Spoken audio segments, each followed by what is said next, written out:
Hey lovelies, you're welcome back to Reviews and Recaps. Let's talk about Brit. So, word on the street is Brit skipped the Real Housewives of Atlanta reunion. Can you guys believe it? Like, that is crazy.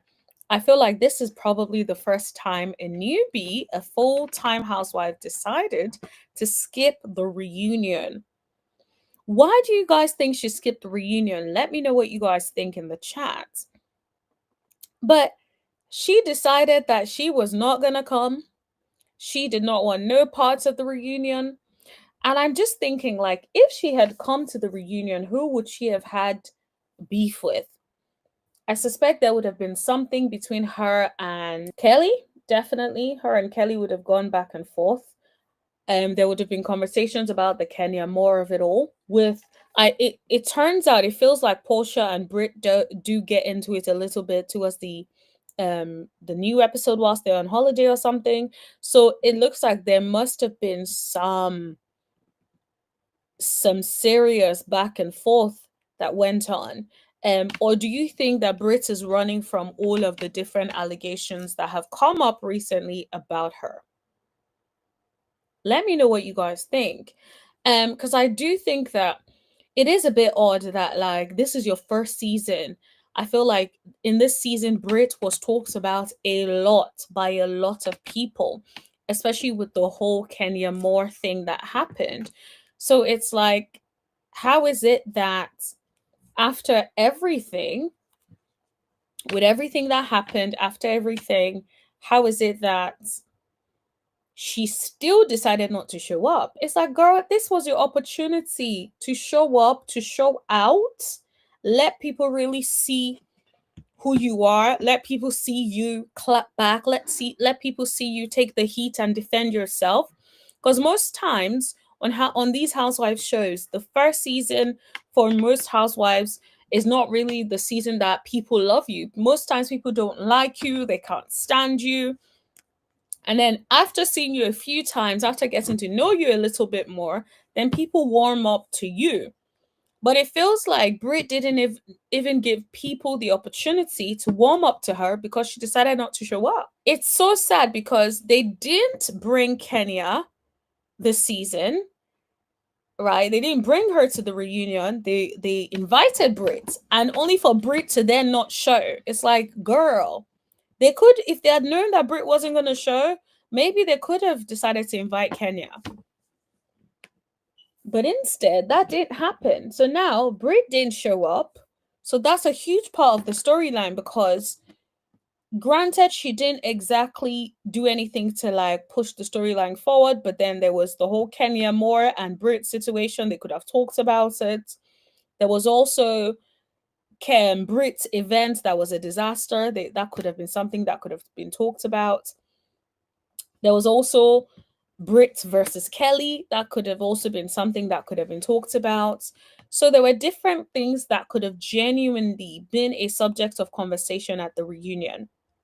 But I feel like, unfortunately, Brit decided not to show up. Now, we don't know why she didn't show up, but all we know is that she didn't show up. The neighborhood talk do cover it, saying that she reportedly skipped taping the reunion.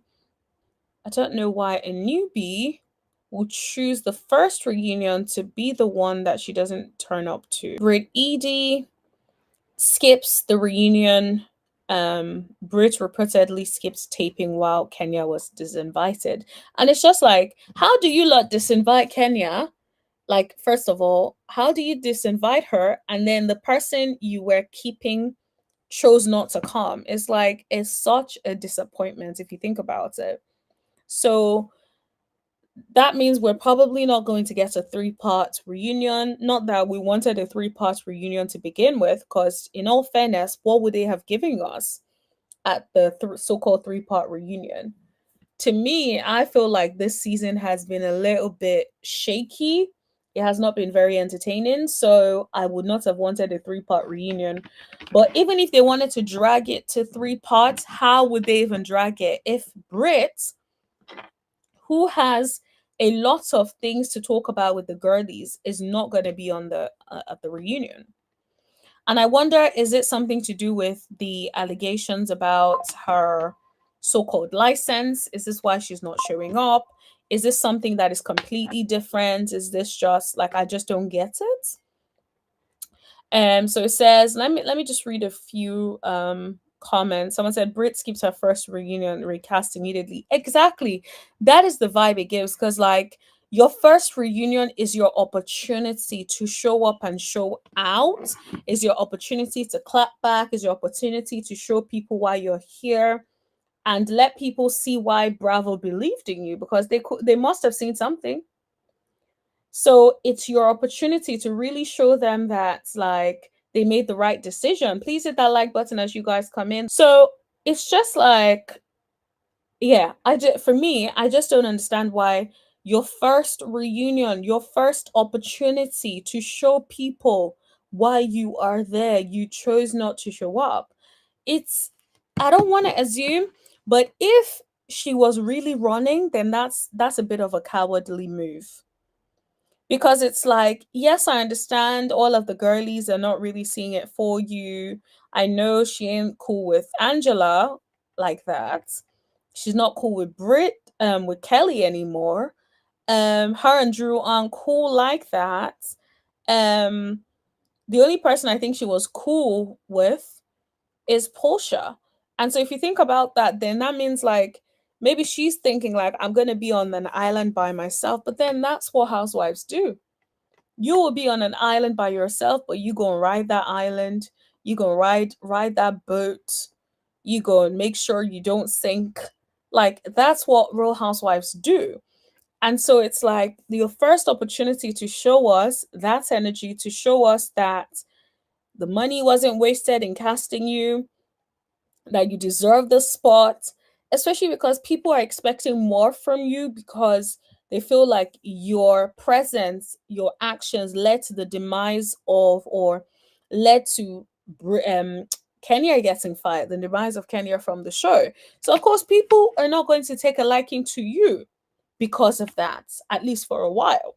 So, your opportunity to come to the reunion, take accountability for your part in it, be open to reconciliation, could have elevated you in the eyes of the viewers.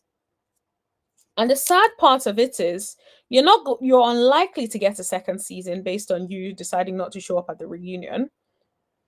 And now everybody will remember you for being the girl who had miles on her mouth, for being the girl about town, for being the girl who, the girl who like cost Kenya her spot, for being the girl who has such a nasal sounding voice. It's like that is all people are going to remember you for, which is so sad, because you could have just sucked it up, showed up to the reunion, brought it, and at least people will have something else to say about you that is not negative. Hopefully, right? You at least have had an opportunity to defend yourself on some things and take accountability for others. So I definitely think that she should have shown up. Um, but I've also heard allegedly that a family member or someone passed. So I don't know if that is why she did not show up. But whatever the case may be, I just don't think that it's a good way to start your housewives career by missing out on going to your first reunion. So I will say that. But yeah, guys, hit that like button as you guys come in. Let's talk about the seating chart for a quick second before I have to run off. Okay, so my initial thoughts about the seating chart. First, I'm not shocked that Porsha is right next to Andy, because I feel like a lot of this season as Porsha has been in the middle of everything, even though Porsha is the villain this season. So Porsha has been all up in the middle of everything. It's almost like there's Porsha versus Shamia, Porsha versus Angela, Porsha versus Kelly, even though I don't know why Kelly has an issue with Porsha, because as far as I know, there hasn't really been that much interaction. But I know Shamia and Kelly are tight. So Kelly is going to come and be a lapdog for Shamia. So Porsha and Kelly are going to have beef. Porsha and Drew also have beef. So it's like Porsha versus everybody at this point. So I do think that it makes sense to have Porsha right next to Andy because it's really Porsha versus everybody. Now, I don't know about Shamia being first chair because I don't know. Is Shamia the one with the biggest? I guess Shamia is the one with the biggest issue with Porsha. So maybe I get maybe what that's why they put her right next to Porsha. But I think perhaps Angela and Porsha maybe, but I'm not mad at Porsha versus Shamia in terms of sitting right next to Andy because not much happened in this season anyway. So I feel like it makes sense as it is really. Then I would say that please hit that like button as you guys come in. I would say that um Angela, it makes sense that Angela is right next to Shamia, even though I feel like Angela could have been first chair, but fine, it's not that far fetched because Angela did have more of a slower start to the season, if we're being honest. It seems that Angela things didn't really kick off and we didn't see more of Angela until like the season with like what went down with Kenya Moore, and then that's when we started to see more of her. So I will say I can understand maybe why she's second chair, although still think she could have been first chair right next to Porsha and right opposite Porsha. Then Kelly, heck no. Drew should have been right next to Angela. I don't think Kelly should have been right before Drew. And this is another thing that I say where I say I feel like they do not value Drew, in my opinion, because why is she on the far end when at least Drew has brought a little bit more than Kelly has brought this season. I feel like Drew definitely brought more than Kelly has brought. Because what has Kelly brought except like shouting and scenes, right? But like, I don't, when she's in a group, I don't remember much of anything that she has said this season. I don't remember. I don't even think there was any episode where like even my commentary was focused on Kelly in any way, right? Like most of my commentary have been focused on maybe Shamia, Porsha, Drew, and maybe Angela, right? But I don't really think like I've really gone out to be talking about Kelly like that episode by episode. So I genuinely think that there is no reason for her to be sitting right next to Angela. It should have been Drew. And I really believe that Drew girl, if I were you, I would start looking for other opportunities because I do not think Real Housewives of Atlanta Bravo like you very much. And I understand why sometimes you are a little bit unlikable because of the fact that like it's like sometimes we don't know, it's like you and Ralph, is it true, is it not true? And I think sometimes people struggle with that. But aside that, I actually like Drew and I feel like Drew shouldn't be sitting on the end. I think it's a big disservice for Drew to be sitting on the end.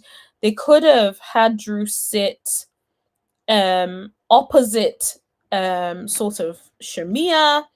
Well, technically, if Shamia is first chair, then that can't happen. But let's say Shamia was second chair, then they could have had Drew sitting opposite Shamia, right? So Porsha sitting right opposite Angela, then Shamia and Drew sitting right opposite each other. That would have made sense.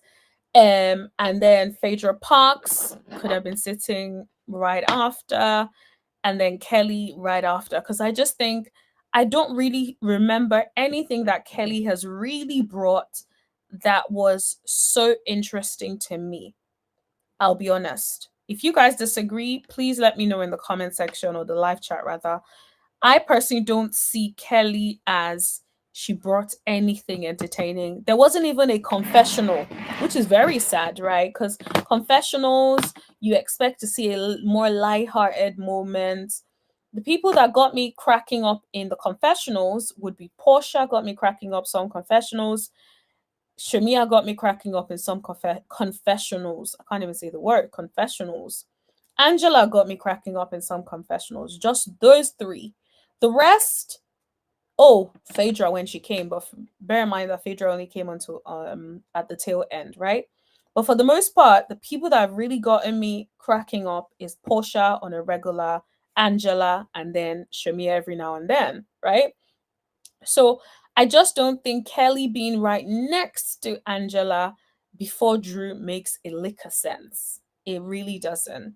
And this is why I say it's testament to the fact that these people do not like you, Drew. If I were you, I will get ready, get my ducks in a row, get ready to move on to greater pastures, because clearly they're moving like people that want to X you. They're moving like people that do not want you there. They do not want no parts of you.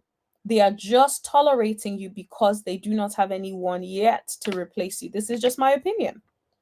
Because let's be honest, why else is Drew at the end? Right? Portia's a huge part of Portia's storyline. Porsha and Drew's storyline have been Porsha and Dennis. So why is she at the far end? Right? I get it. It's not really like a fun storyline. I get it, right?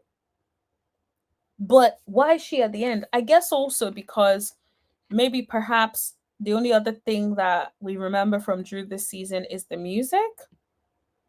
Um, is the music. I think the first few episodes so far, she wasn't really bringing much, but towards the end, she started bringing a little bit more to the show outside of music. So maybe that is why. But I still think Kelly, nah, ma'am. Kelly, nah. That means maybe to an extent they like Kelly and really cannot stand Drew Scott. I'm like, Drew, what happened? What did you do to these people? Because these people don't like you at all. Because putting you at the end after the lady that is always screaming, that screams they do not like you. They do not want no parts of you. They do not want you anywhere. And the fact that everybody got press and they didn't even give you press until this last 2 weeks is really giving they do not want you at all. At all. Now, you guys may or may not know that Drew did an interview with the Breakfast Club. And she did say something that I was like, okay, girl. She talks about GoNaked hair and about GoNaked hair isn't very good. Like when you dye, all that kind of stuff. And I'm like, girl, just on a professional level, honey, if you used to work for somebody's business, like, wasn't there no like NDAs or something? Like, you can't speak bad about the business. Did you sign anything or you didn't sign anything? Like, I'm just curious because I'm like, girl, that's not how I run my bag, because I'm not about to be speaking about a business that kept me employed for years and was giving me hair that I was rocking, especially because Drew used to have really bad hair and the looks were not given. And since she got on the GoNaked hair contract, she was definitely giving really good hair, right? So when you think about it like that, it's like, and then you're now speaking bad about the hair, but you were okay to be out here promoting things to us, telling us the hair was good and, trying to get us to buy the hair. I don't think that speaks well of you, because one, your audience wants to know that they can trust you, and if you are working with a brand, you trust the quality of what you are selling, right? You're not just working and like being like, oh yeah, go naked hair, when you believe the hair is crap just because of a bag. So you're already losing you're indirectly losing your credibility, because now people are thinking like, wow, should I really buy this hair if now you're telling us that the hair wasn't that good? So I would be careful of saying things like that, because those things can backfire on your influence and your ability to actually influence people to get anything that you are selling or trying to promote. People love influencers or content creators they believe, right? Content creators they know that like will not endorse products they don't think are good. So if you're out here trying to sell a product to me and you've outrightly spoken ill about the product, then I'm thinking, okay, so you knew it was crap, yet you wanted us to buy the crap and you were promoting the crap. That's how I would feel as someone, if I was, as someone like outside looking in, if I was one of those people that like follow what someone say and I'm like, oh, let me buy it. Oh, this person plugged this thing. Let me go over there and check it out. I would feel some type of way. But that was the one thing that I was like, true girl, maybe don't be saying stuff about a business that you were promoting, because now it looks like you were endorsing something that you know was not good quality and it doesn't look good on you as well. Anyways, hit that like button if you haven't already. Hit that subscribe button if you haven't already. What are you doing? Hit it, smash it. Anyways, let me know what you guys think in the comment section below, and also share with your friend, your sister, everybody, your ex, you know, everybody, honey. Anyways, I will talk to you guys in the next video. Thank you. Bye.